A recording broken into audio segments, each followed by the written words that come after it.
E aí, povo, tudo bem? Como é que vocês estão? Eu vou aqui para nosso quinto bloco de bate-papo sobre o desenvolvimento da filosofia. E conforme eu tinha prometido para vocês no vídeo anterior, a ideia aqui é a gente mostrar um pouco alguns dos filósofos que vão originar a filosofia. Os primeiros pensadores, a primeira corrente ou a primeira onda filosófica que desencadeia todo esse processo que a gente vai abordando e todo esse processo que deságua no pensamento filosófico do nosso tempo. Então, portanto, nós estamos falando aqui de 2.600 anos de evolução da filosofia. E é muito importante a gente compreender, de novo, eu tenho insistido isso, né, nos vídeos anteriores, que essa turma busca, então, portanto, desenvolver uma forma nova, uma forma bastante inovadora naquele período de explicar as coisas. E esses pensadores, daquilo que a história da filosofia chama de escola jônica, aquelas cidades que ficavam no litoral da Turquia, ou nas ilhas, nas cidades-estados que ficavam em ilhas ali perto do litoral da Turquia, mas que eram parte da civilização grega, porque tinham sido ocupadas pelos gregos no passado. Essa escola jônica, portanto, vai desenvolver o raciocínio criando a chamada cosmologia. Isso é muito importante de compreender. Antigamente, por conta dos mitos, existia a cosmogonia. Cosmogonia era exatamente a explicação pelos mitos. Cosmologia, para quem entende um pouco do sentido das palavras, a expressão logos quer dizer conhecimento. Então, cosmologia era a busca pelo entendimento da natureza, pelo entendimento do cosmos, do universo. E a busca pelo entendimento quer dizer o seguinte, do que é que o universo é feito e do que é que nós somos feitos. Como é que nós estamos aqui? Como é que nós surgimos?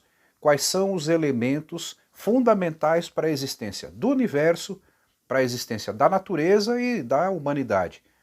Portanto, esses primeiros pensadores, eles vão se concentrar nessa busca. Eles são chamados pela historiografia da filosofia de pensadores naturalistas. E a preocupação deles, portanto, na busca pela essência, aquele elemento fundamental que compõe tudo, isso em grego tinha uma expressão que é a arché, a essência. Então aqui nós vamos rapidamente, porque são muitos pensadores desse período, não dá para tratar de todos eles, então eu vou sistematizar esse primeiro movimento da busca pela essência em alguns pensadores. A escolha é minha, arbitrária, ditatorial, eu que escolhi, poderiam ser outros. Eu sugiro que vocês busquem outros pensadores desse período, mas eu quero me concentrar nestes que eu vou passar aqui para vocês agora. Né? O primeiro deles, que eu considero absolutamente fundamental, é o Tales, Tales de Mileto.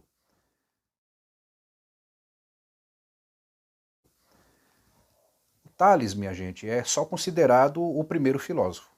Só isso. Então, ele é considerado o pai, né? O pai da filosofia. O Tales, todo mundo sabe, era matemático. Muita gente aqui na escola, lá no ensino fundamental, estudou o famoso Teorema de Tales. Então, o Tales, ele tinha uma concepção bastante interessante na busca por essa essência, pela arqué. Para o Tales, aquilo que compõe tudo no universo, na natureza e nos seres vivos, é a água. A água, portanto, é o elemento fundamental, a essência de todas as coisas. Se vocês prestarem atenção, o Tales está nos dizendo o seguinte, escuta, sem água nada existe. Não é mesmo? Não é verdade? A água, se a gente fica sem água, se os animais ficam sem água, se a vegetação fica sem água, tudo morre. Então, veja, o que ele está buscando aqui? Olhando para a natureza, olhando para o mundo ao redor, ele está buscando, então, identificar um elemento primordial, um elemento fundamental. E para ele, portanto, é a água. Nós vamos então agora para outro pensador muito importante desse período, muito interessante. Eu considero esse um dos pensadores que vão desenvolver um raciocínio extremamente sofisticado para a época e de muito importante para o desenvolvimento da filosofia mais na frente. Mais lá na frente, esse pensamento filosófico será retomado, principalmente no século XVIII e XIX. Eu não vou falar aqui agora quem, mas lá na frente vocês vão ver que vai ter uma importância fundamental. Esse pensador foi Heráclito, Heráclito de Éfeso.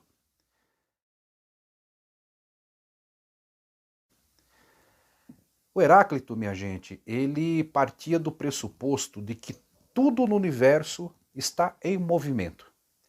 Então veja, tudo está em permanente processo de transformação. E como é que o Heráclito via essas coisas da transformação? Para ele, tudo é composto por forças opostas. A luta entre forças opostas, essas forças brigam entre si e elas geram o movimento, e a partir dessa disputa entre forças opostas se desenvolve o movimento e a transformação.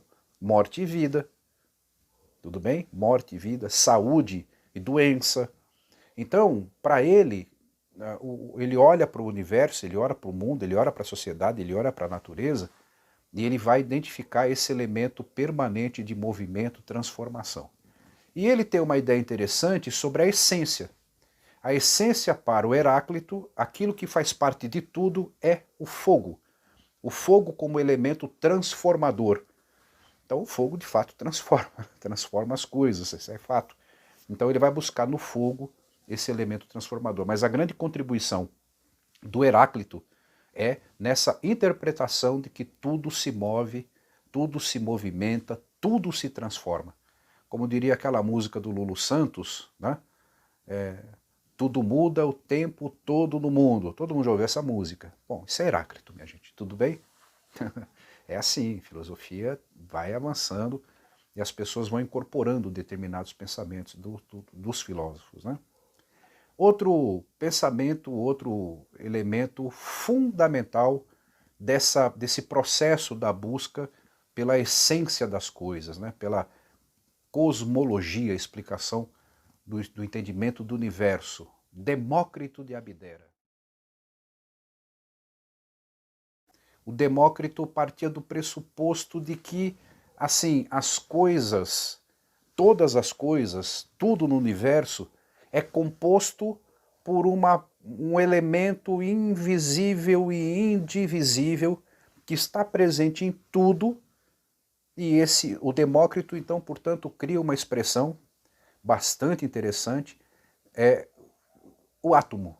O Demócrito desenvolve o raciocínio de que tudo no universo é composto por uma partícula indivisível que está presente na composição de tudo. Então veja, o Demócrito tem essa visão de que tudo é composto por um conjunto de partículas e essas partículas chegam todos nós temos uma partezinha que nos compõe, que é essa parte que é indivisível e está presente em tudo. É um pensamento bastante interessante também. A gente avança para um outro cidadão. Todo mundo também, lá no ensino fundamental, no ensino médio, teve que passar pelo pensamento dele. Pitágoras de Samos, o famoso teorema de Pitágoras, que infernizou a vida de muita gente, não é mesmo? Inclusive a minha, que entre nós. O Pitágoras, minha gente, era matemático, um matemático de grande sabedoria, e para o Pitágoras, portanto, olhando o mundo pela matemática, ele olhava o universo, ele olhava para tudo, e ele encontrava relações matemáticas em absolutamente tudo, proporcionalidade, etc. Para o Pitágoras, portanto, o elemento fundamental, a essência, aquilo que compõe a essência de todas as coisas, óbvio, é a matemática? Não, os números.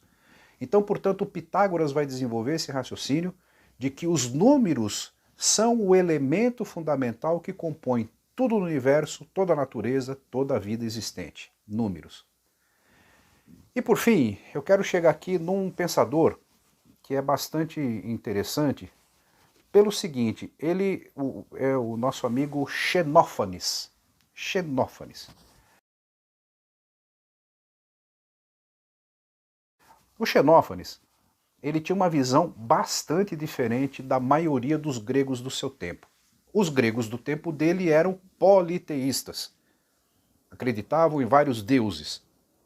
O Xenófanes, ele vai desenvolver um raciocínio interessantíssimo para dizer o seguinte, ele está também, né, como os outros pensadores, ele está buscando a origem, a essência de tudo, a essência das coisas. Bom, o que ele vai raciocinar? Qual é o raciocínio dele?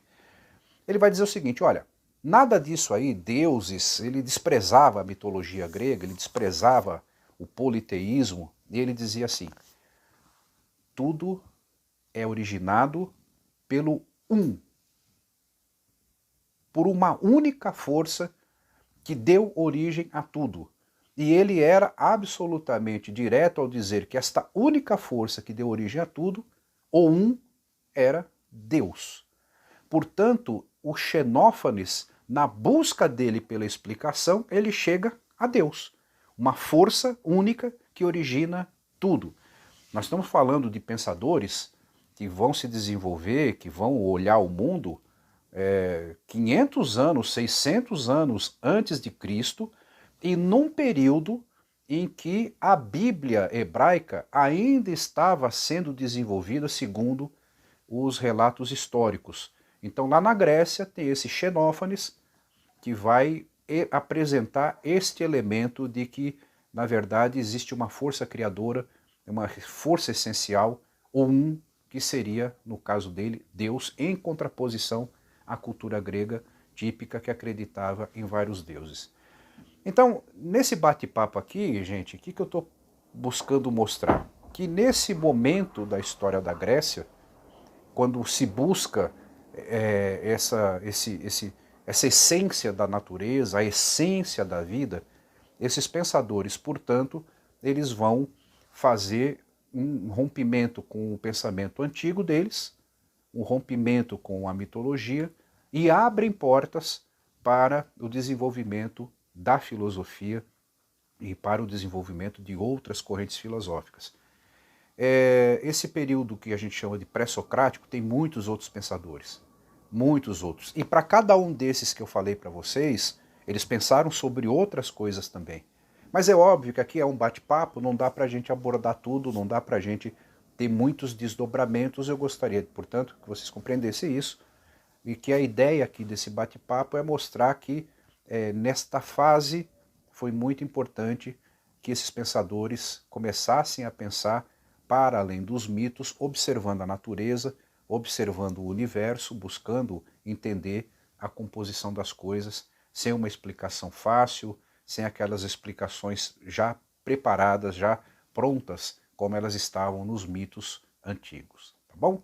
Então, um abraço para vocês, a gente volta depois, eu vou buscar a partir do nosso próximo bate-papo, abordar a primeira grande divergência que até hoje dura na filosofia, uma divergência profunda entre os filósofos, que é a divergência entre os pensadores idealistas e os pensadores materialistas.